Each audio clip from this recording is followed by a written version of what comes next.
Isalokhu itrende njalo ividiyo yowesifazane ogweme ukushutha nosaziwayo ngenxa yokuthi uganile. Ama-South Africans aseqalile afuna imininingwane yakhe yasebhange ukuze adlale naye uCapitec. Kanti ngakolunye uhlangothi abadiniwe bayafa ondaba kayikhonjwa bathi what's the big deal? Kusho amakati.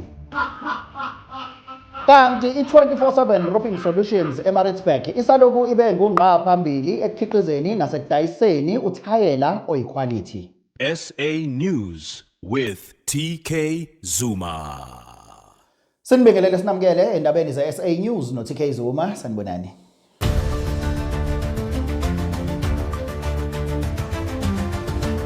Isalokhu itrende njalo ividiyo yowesifazane ogweme ukushutha nosaziwayo ngenxa yokuthi uganile. Abantu base-South Africa sebeqalile bafuna imininingwane yakhe yasebhange bafuna ukudlala naye uCapitec. Lo wesifazane ovela nimbonile kodwa lo yasisi. Lalela. Lo yasisi ngathi semsinga mangingaphazama ukuthi angiboni ukuthi ubani usaziwayo. Kodwa omunye nje wabaculi bamaskandi abaziwayo. So uyaqhamuka ngemoto amantombazane angithi nje abesifazane babili.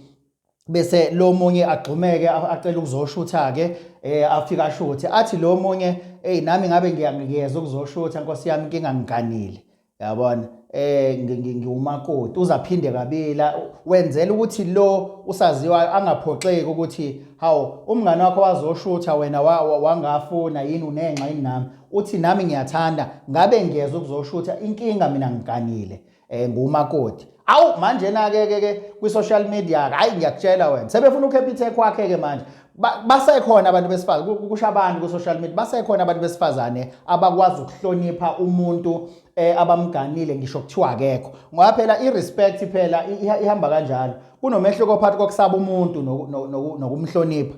Umuntu uma umsaba nanoma yini angayithanda ungayenza maye ngekho ngoba uyamsaba. Ingakho uthi ma wenza leyo nto ubuqalaza ukuthi hey mangaqhamuka usibani ngasenkeni lo muntu hayi ukuthi uyamhlonipha uyamsaba. Uyabona nje lo yasisi lwana umakoti ugqokile nanoma yikuphi la ekhona ipresence yomyeni wakhe uyayifila. So abadiniwe bayafaka ondaba kayikhonjwa bathi nje what's the big deal? How what's the big deal? Kusho lokhuzana amakati. Athi what oh Sixolise nanto udaba.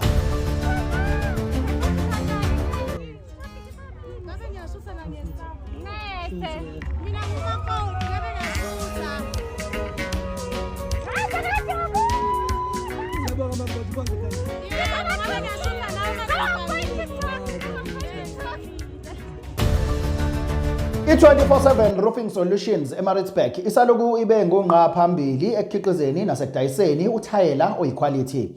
I-24/7 guys yazi ilokhuzana ibhizinisi labantu abamnyama abasebasha futhi uyazi kuyajabulisa kanjani ukubona abantu abasha bethatha ama-initiatives akanjena. Ungawubona mina ngiphuma khona ngizonikhombisa nama-video ngiphuma khona ngizibonele mina qobo uthayela bawakha from scratch baseMaritzburg elokhuzeni esekla yabo ipolice station 8 Ndeli shop number 18 Ithala Center yabona ilokhuzana ipolice station yase Sekland ngemva kwayo ke Ithala Center lapho so baku number 18 lapho. So lalela banabo bonke okhala babothayela indlela uthayela wakhona strong ngakhona makuthiwa yakha njena mina angazi ukuthi yini engakwenza ungabaxhumi i-24/7 Roofing Solutions. Indlela abawushaya ngakhona umsebenzi wabo indlela abaproducer uthayela strong ngakhona cabanga bahlukahlukene kothayela kunamakhalazi ngokuhlukahlukana kwawo bahlukahlukene and indlela abaqine ngakhona. So